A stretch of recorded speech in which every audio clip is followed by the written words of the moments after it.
राष्ट्रवादी कांग्रेस का चिंतन शिविर नागपुर में जारी है। बड़ी संख्या में कार्यकर्ता, पदाधिकारी, मंत्री सभी उपस्थित हैं और कई विषयों पर चर्चा चल रही है, क्योंकि आने वाले समय में न सिर्फ पार्टी संगठन को मजबूत करना है और लंबी पारी अगर खेलनी है तो संगठन की विचारधारा से लेकर, संगठन के कामकाज से लेकर और संगठन की कई सारी चीज़ें जो आने वाले समय में और मजबूत करने की ज़रूरत है, उसको लेकर बड़ी चिंतन बैठक का दौर जारी है। जो बड़े नेता हैं, यानी प्रफुल्ल पटेल हो, खुद पार्टी अध्यक्ष अजित पवार, उन्होंने एक रूपरेखा तय कर दी है, अपना एजेंडा सामने रख दिया है। हमारे साथ प्रफुल्ल पटेल हैं, पार्टी के कार्यकारी अध्यक्ष और एक ऐसे नेता जिन्होंने कई सरकारें देखी हैं, पार्टी के बिल्कुल ग्रासरूट से लेकर यहाँ तक की यात्रा को देखा हुआ है। सर, पार्टी संगठन इस वक्त जहाँ खड़ा है, आप बिल्कुल ग्रासरूट से इसको जानते हैं, उसके शुरुआत से लेकर अब तक शरद पवार, अजित पवार और आप वहीं हैं। पार्टी संगठन कहाँ खड़ा हुआ आप देखते हैं? देखिए, वर्तमान जो परिस्थितियां हैं महाराष्ट्र की और देश की, इसमें हमारे देश में एक बहुत बड़ी एक परिवर्तन की जो यात्रा है वो नरेंद्र मोदी साहब के आने के बाद शुरू हुई। देश में पहले भी विकास हुआ है, ऐसा नहीं है, हम भी सरकार में रहे हैं, मगर एक अलग तरह से बहुत बड़ी एक विकास की एक यात्रा, और उस यात्रा में आज एनसीपी हम साथ देने के लिए मोदी साहब के साथ, एनडीए के साथ जुड़ गए हैं। अब ये जो यात्रा है, ये कोई व्यक्तियों की यात्रा नहीं है, देश के हर नागरिक की यात्रा है। और उसी तरह महाराष्ट्र में भी हमको इसको आगे ले जाने के लिए ये हमने जो निर्णय लिया, इस निर्णय समय अनुसार और पार्टी के भविष्य के अनुसार ये योग्य निर्णय हमने लिया। पहले भी काम किया मैंने, आपने सही कहा, पवार साहब भी थे, आज अजित पवार साहब है, मैं तब भी वरिष्ठ भूमिका में था, आज भी हूँ। लेकिन मुझे लगता है कि कहीं ना कहीं हमने ये दिशा जो बदली है, ये हर तरह से राज्य के हित के लिए भी और पार्टी के हित के लिए भी सही है। आप जब ये बात कर रहे होते हैं कि पार्टी के हित के लिए भी ज़रूरी है, आने वाले समय में आप सरकार में भी हैं, अभी भी आगे भी रहेंगे, तो खासकर आइडियोलॉजिकल डिफरेंस आपको नज़र नहीं आता है? जिस तरीके से बीजेपी हिंदुत्व का एजेंडा लेके चलती है और उस वक्त आप फुले शाहू अम्बेडकर की विचारधारा पे कायम है। कई मौक़ों पर भी आप लोगों ने स्पष्ट किया है कि हमारा आइडियोलॉजिकल कहीं से भी अलायंस नहीं है, पार्टी का पॉलिटिकल अलायंस है, आप इसमें रहकर तो कहीं टकराव होता हुआ नहीं देखते आप? देखिए, एक बात तो आपको मानना पड़ेगा कि नरेंद्र मोदी जी के आने के बाद उन्होंने सोशल इंक्लूजन को भी बहुत महत्व दिया है। ये बात कोई इनकार नहीं कर सकता है कि आज दलित, आदिवासी, हमारे सभी वर्गों के लिए उन्होंने बहुत अच्छा काम किया है। आज ओबीसी के लिए अलग मंत्रालय से लेकर ओबीसी के लिए कई स्कीम्स लाए हैं। बहुजन समाज के लिए भी आज इकोनॉमिकली वीकर सेक्शन को आज संवैधानिक 10% उनको आरक्षण मिला है। ये सारी बातों को मिला जुला कर अगर आप देखें तो कोई भी पार्टी हमारी ऐसे विचारधारा के खिलाफ में नहीं है। हम शिव शाहू फुले अम्बेडकर केवल बोलते नहीं हैं, हम उस रास्ते पे चलकर भी दिखाते हैं। आज हम एनडीए में भी हैं, लेकिन हमने हमारे जो रास्ता है उससे कभी डगमगाने का काम नहीं किया। हम अल्पसंख्यकों को भी आज आप देखते हैं कि मंत्री हैं, हमारे अल्पसंख्यक मंत्री भी हैं। हमारे जो विधानसभा के उम्मीदवार थे उसमें भी हमने करीब 10% अल्पसंख्यकों को टिकट देने का काम किया। आज अपर हाउस महाराष्ट्र का एमएलसी का है, उसमें एक प्रतिनिधि मुसलमान है, वो हमारा है। कहने का तात्पर्य ये है कि इसमें कहीं हमारा और एनडीए में, बीजेपी में कहीं मतभेद नहीं है। और ये स्पष्ट रखते हुए अगर आज हम उनके साथ ईमानदारी से भागीदारी कर रहे हैं तो ये एक, मैं समझता हूँ कि महाराष्ट्र के अच्छाई के लिए, देश के अच्छाई के लिए एक बहुत महत्वपूर्ण कदम है। अब बात करते हैं खासकर चुनाव का माहौल है, क्योंकि आने वाले समय में पहले से ही सुप्रीम कोर्ट ने भी स्पष्ट कर दिया है कि जनवरी के आखिर तक सारे लोकल बॉडीज़ के चुनाव हो जाने चाहिए। लोकसभा साथ में, विधानसभा साथ में आप लड़ चुके, अब बारी है स्थानीय निकाय चुनाव की। समीकरण वही होगा कि अब ज़रूरत है बदलने, क्योंकि आपने बहुत पहले दादा ने भी स्पष्ट किया था कि हम स्थानीय निकाय चुनाव में तो अकेले ही लड़ेंगे। बिल्कुल सही है, क्योंकि स्थायी जो चुनाव होते हैं ना इकाइयों के, ये बहुत छोटे चुनाव होते हैं। बड़े चुनाव होते हैं विधानसभा और लोकसभा, जहाँ पर देश और राज्य का एक गठबंधन बनता है। वहाँ पर राज्य और देश के बारे में अलग तरीके से विचार रखे जाते हैं। जो स्थानिक चुनाव होते हैं उसमें छोटे कार्यकर्ताओं को भी मौका मिलना चाहिए। हमारे कार्यकर्ता बेचारे रात दिन काम करते हैं, पार्टी के लिए काम करते हैं, जनता के लिए भी वो अपना काम करते हैं। उनको अपनी प्रतिभा दिखाने का या अपना कौशल्य दिखाने का मौका कहाँ मिलेगा? उनको भी तो जनप्रतिनिधि बनने का शौक है, और यही जनप्रतिनिधि जो बनते हैं उसी में से कभी भविष्य में कोई एमएलए एमपी बनता है। तो ये एक प्रक्रिया है, और अगर हम हमारे पार्टी के छोटे हमारे स्तर से काम करने वाले वर्कर को अगर हम नहीं बढ़ने देंगे या अपनी प्रतिभा दिखाने का मौका नहीं देंगे, और साथ साथ में ये भी मैं कहना चाहूँगा कि फिर सब पार्टियों में इच्छुक होते हैं, फिर तो पार्टियाँ बिखरेंगी। इससे बेहतर है कि हम लोग चुनाव लड़ें जहाँ संभव है। कई कई जगह संभव होता है कि हम बीजेपी के साथ या शिवसेना के साथ मिलकर भी चुनाव लड़ सकते हैं। जहाँ संभव होगा जरूर करेंगे, जहाँ संभव नहीं हुआ वहाँ पर लड़ के बाद में भी हम लोग मिलजुल कर दोस्ती कर सकते हैं। जब अगर कहीं मिलीजुली सरकार बनाने की बारी आएगी स्थानिक क्षेत्र पे, वहाँ बात कर लेंगे।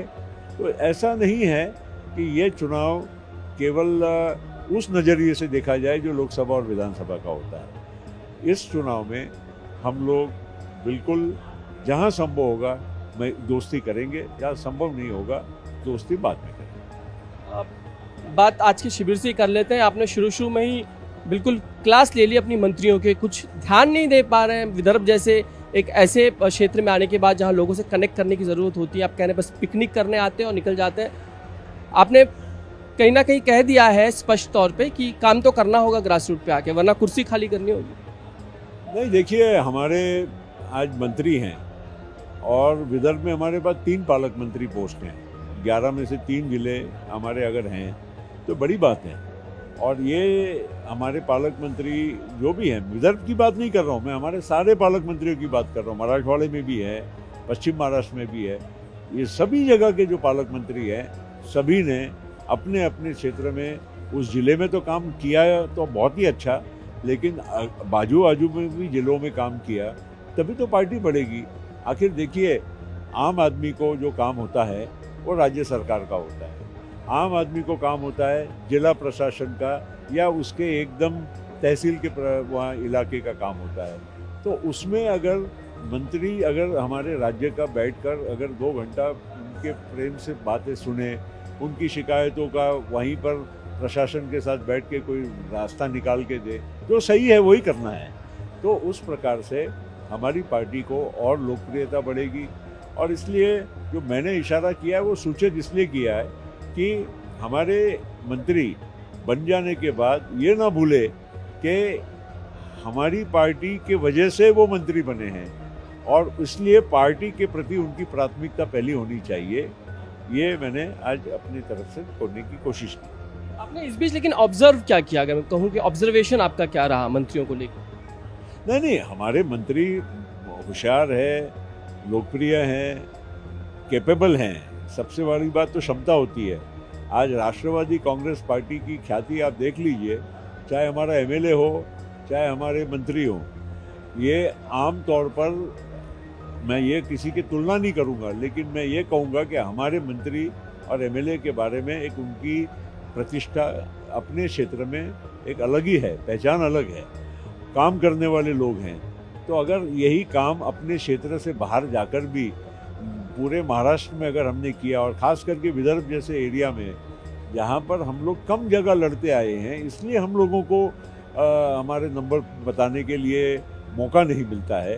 तो यहाँ पर अगर पार्टी के लिए काम किया तो और अच्छा हमारे यहाँ पर प्रदर्शन हो सकता है। एक महाराष्ट्र में बीते दिनों में एक चर्चा चल रही है, खासकर ठाकरे बंधुओं के साथ आने की। कई मौक़ों पे साथ में आते हैं और वो उन्होंने लगभग स्पष्ट हो चुका है कि दोनों साथ में आएंगे। 20 साल बाद वो साथ आ रहे हैं। देखो, किसी के साथ आने से कुछ फर्क नहीं पड़ता है, युग बदल गया है, ये दोनों गलत फहमी में हैं। वो बाला साहब ठाकरे साहब का एक जादू अलग था, उनका ब्रांड अलग था।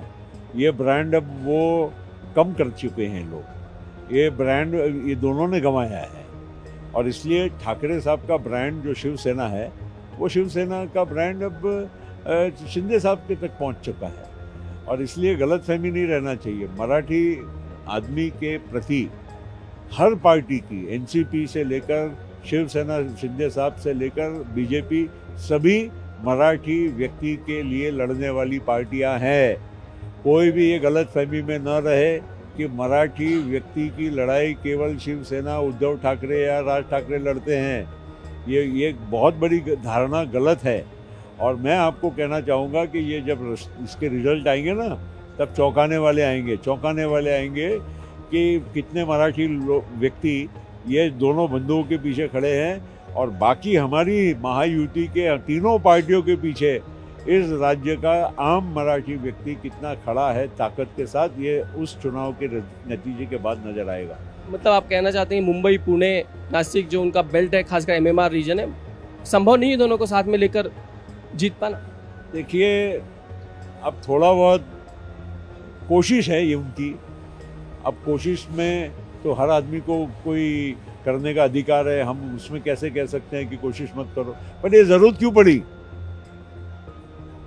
उद्धव जी तो मुख्यमंत्री रह चुके, बाला साहब ठाकरे का उनका वारस करके उनको मिला है पूरा, तो फिर आज उनको ये कैसी बात करनी पड़ रही है कि राज की उनको बैसाखी की जरूरत पड़ रही है। और राज ठाकरे साहब को भी मैं कहना चाहूँगा कि आपने भी इतने चुनाव लड़ लिए, मुंबई में लड़ लिए, बाकी जगह लड़ लिए, मुंबई में ही छोड़िए, कितनी जगह आप लेके आए। तो ये सब बातें बोलना बहुत अच्छा लगता है। मैं आपको बताता हूँ, नागरिक जो है ना बहुत समझदार हो गया है। हम लोग बहुत गलत फहमी में रहते हैं कि नागरिक नहीं समझ रहा है। ये उल्टी बात है कि हम नागरिकों को नहीं समझ पाते। बात अगर नागरिकों के लिहाज से पूछे, एक और बात चलती है कि महाराष्ट्र में अगर ठाकरे ब्रांड है तो एक ब्रांड शरद पवार नाम का भी ब्रांड है, पवार नाम का भी ब्रांड है। तो ये ब्रांड भी कभी साथ आ सकते हैं क्या? वैसी कभी कोई भूमि तैयार हो सकती है, वो ग्राउंड तैयार हो सकता है? देखिए, हमने जो भूमिका ली है वो भारतीय जनता पार्टी और एनडीए की भूमिका ली है।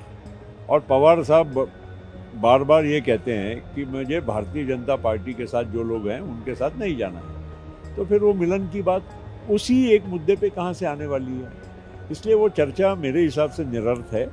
आज हम सशक्त एक नहीं भाई, देखिए, शुरुआत में जब हमने एनसीपी को भारतीय जनता पार्टी एनडीए में शामिल करने का जो काम किया, उसके हमारी भी इच्छा थी कि भाई पवार साहब अगर साथ में आते हैं, सभी लोग आते हैं, स्वाभाविक है कि हमारी भूमिका के आधार पर तो स्वागत है, उसमें कोई विषय ही नहीं है। मगर पवार साहब ने उस वक्त भी फिर ना बोला और अब भी बार बार वो बोलते हैं कि भाई सरकार के खिलाफ में बोलते हैं, मोदी जी के और बीजेपी के खिलाफ में बोलते हैं, तो फिर वहाँ मिलन का कोई सवाल आता है। एक आखिरी और सबसे महत्वपूर्ण सवाल ये है कि खासकर राहुल गांधी जिस तरीके से वोट चोरी का आरोप लगा रहे थे, महाराष्ट्र में भी कहते हैं कि महाराष्ट्र में इसी तरह से हुआ है, महाराष्ट्र चुनाव के नतीजे इसी तरह से आए हैं, बिहार की तो बात कर ही रहे हैं जिस तरह से घूम रहे हैं। सचमुच तथ्य आपको नजर आता है कि महज राजनीतिक बयानबाजी? महाराष्ट्र का मुद्दा राहुल गांधी ने कब उठाया? महाराष्ट्र के चुनाव के 6 महीने होने के बाद। ये जब बिहार का एसआईआर शुरू हुआ तो वोट चोरी के साथ उन्होंने महाराष्ट्र को जोड़ दिया। महाराष्ट्र में 1 लाख बूथ है करीब। 6 महीने पहले, मतलब उसके जब चुनाव हमारे महाराष्ट्र के 1 साल पहले हुए, तब 1 लाख बूथ में से एक भी बूथ पर, जहां कांग्रेस के 1 लाख बूथ एजेंट होते हैं, महाराष्ट्र में कांग्रेस का हर क्षेत्र में अपना बूथ एजेंट है, हर पार्टी का है, एक भी बूथ एजेंट ने लेखी में कभी दिया कि यहाँ पर कोई गलत काम हुआ, वोट चोरी हुई, किसी को गलत वोट डालने दिया गया। हमसे तो छोड़ो, मीडिया, आप लोग सभी जगह अपना घूमते हैं, आपके पास किसी ने बाहर आके शिकायत की कि यहाँ पर गलत वोट डला है? तो 6 महीने बाद राहुल गांधी को ये बात याद आती है, तो ये तो साफ नजर आ रहा है कि हार नजर आ रही है। अब बहाना पहले से बना के रख लो कि भाई हार का ठिकरा है, इलेक्शन कमीशन पे फोड़ दो।